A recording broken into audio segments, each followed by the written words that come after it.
महासचिव तरुण चुग ने मीडिया से बातचीत करते हुए कहा कि प्रधानमंत्री नरेंद्र मोदी हर भारतीय की सुरक्षा को सर्वोपरि मानते हैं।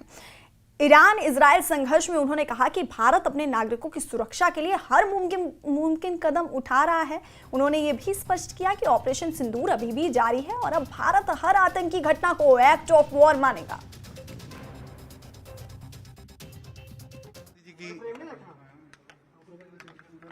11 साल के गौरवमयी ऐतिहासिक कार्यकाल का रिपोर्ट कार्ड लेकर भारतीय जनता पार्टी के सभी कार्यकर्ता पूरे देश में राष्ट्रीय अध्यक्ष जेपी नड्डा जी के नेतृत्व में गांव-गांव जा रहे हैं।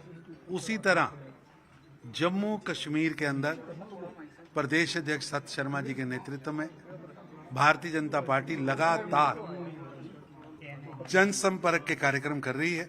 प्रधानमंत्री श्री नरेंद्र मोदी जी ने साहस शौर्य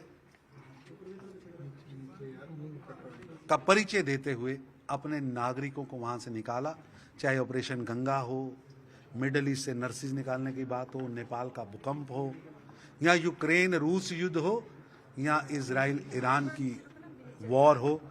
भारत का एक एक नागरिक नरेंद्र मोदी जी की सरकार के लिए बहुमूल्य है और भारत के हर नागरिक की सुरक्षा उसको लेके आना हमारा दायित्व है और हमने इसे बेखूबी निभाया है।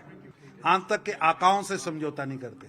भारत की एकता, अखंडता, प्रभुसत्ता हमारे लिए सर्वोप्रिय है। ये प्रधानमंत्री मोदी जी ने स्पष्ट किया है।